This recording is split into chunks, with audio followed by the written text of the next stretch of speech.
It's just nuts.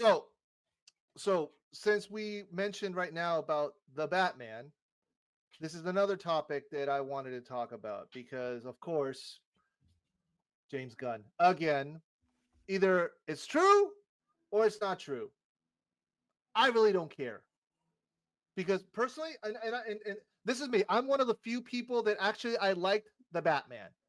It slow? Absolutely. Was that the Batman that I want to see in live action? Absolutely not. Because Batman, first of all, is a ninja. He's hiding in the dark. Yeah. He doesn't walk towards a bad guy and go old RoboCop and bulletproof. Blah, blah, blah, blah, blah. No. Does Batman get takes? Of course he does, but not the way how Matt Reeves did it.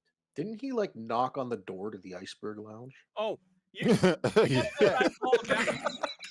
So Hi, I'm Batman. Can I come in? I'm vengeance.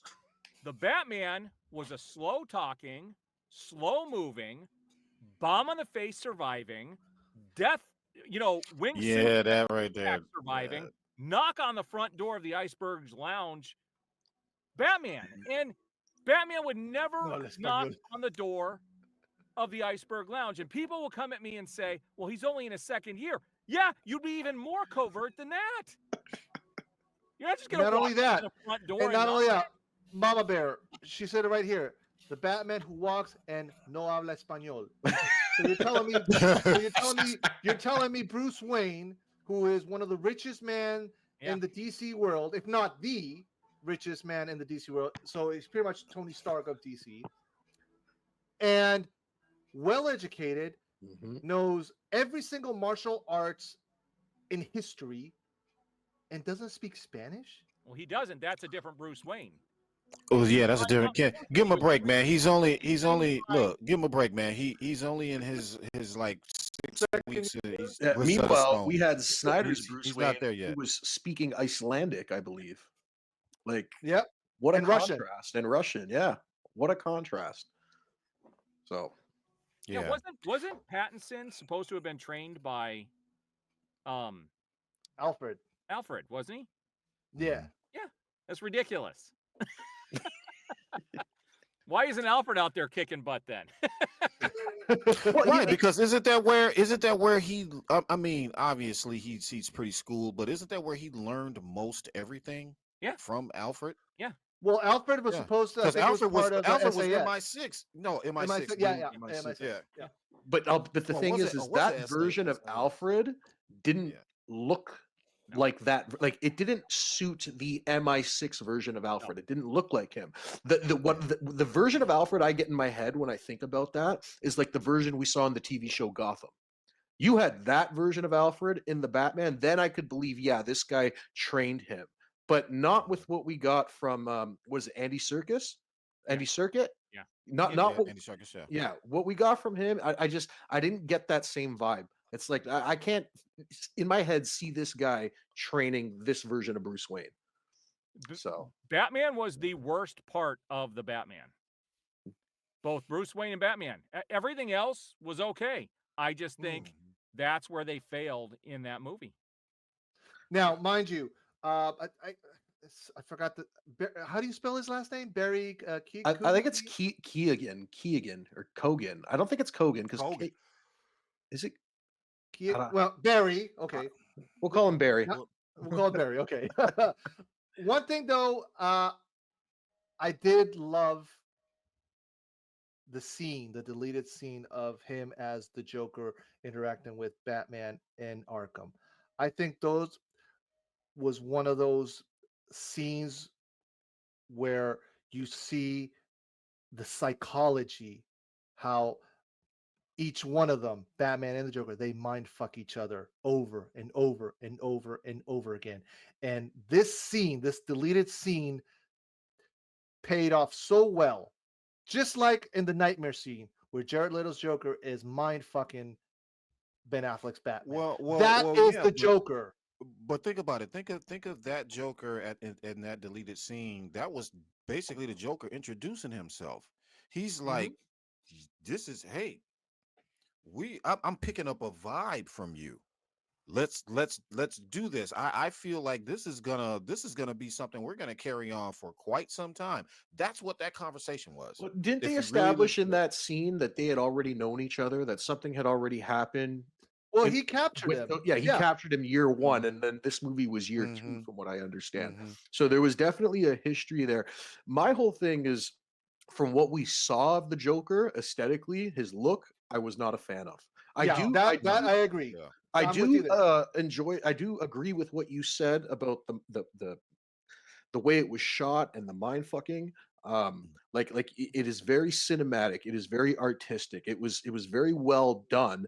But again, I'm just the interpretation of this Batman, and then the version of this Joker that they're trying to give us with Barry. I just feel like it was a little too high. It's like they were trying just a little too hard. He didn't exactly have his own spin on the Joker. It was like he was mixing elements from everything that had already come before. I saw a little bit of Heath Ledger there. I saw a little bit of Mark Hamill there. I saw a little bit of Jack Nicholson in him. I didn't see anything that actually stood out in that scene where it was like he was making that character his own interpretation. I don't know if that's fair to judge with just one scene, but that's just how I felt. Well, actually, originally Barry and Mama Bear had a Pickle point Rick. here. He had auditioned to play the Riddler, and originally it went to Jonah Hill, but Yeah, I then remember the that rumors failed, originally. and then it went to Paul Dano, which Paul Dano did a great job as the Riddler. I liked how he brought a realistic Riddler, and then they say, "Hey Barry, you want to be the Joker?" And that's how it happened. See, I So gotta push back because, like, for me, Paul Dano's Riddler was again not the Riddler. No. Like, I'm no, no, no. I see what you're saying. I'm just saying like, the I don't even. acting. I hear you on that, It's but the like, my issue is like you called him a realistic take on the Riddler. It's like, but that's not. He wasn't the Riddler at all. That wasn't a realistic take on the Riddler. To me, but he the, was playing. He was you think playing it like wasn't a. a grounded? You think it wasn't a grounded Riddler type? No, I thought he was just Okay, that's like fine. he didn't. We can agree to disagree. It's just in my opinion, he didn't No, exhiberate. it's not true. No, I'm kidding.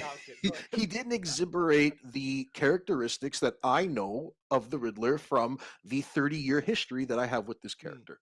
So that's, you know, That's fine. That's totally Bad fine. Dan Stout says Jared Leto impressed me with one scene in the yeah, Snyder Cut. I Yes, totally agree, dude. yes. Yeah, that we got scene, we got robbed, bro. That's I that scene yeah. alone Yeah.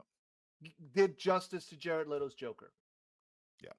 And it was crazy that those characters weren't even together when he shot Yep. that in his backyard, which is insane. Mhm. That like that's some good acting to be Mhm. able to act like that when that person is not there talking. Is not there.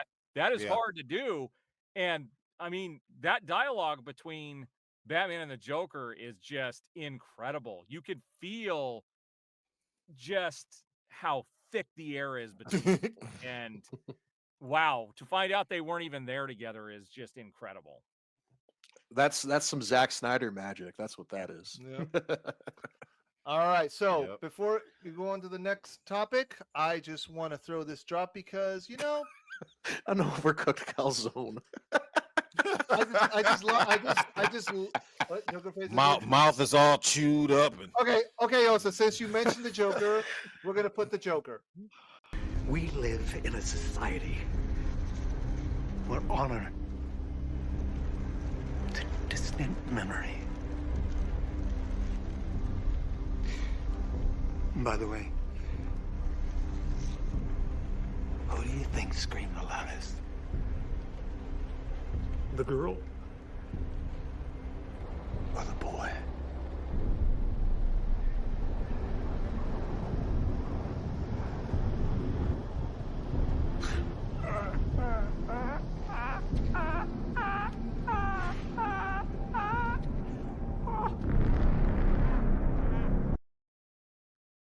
Shout out to Josh Herrera, aka Robin.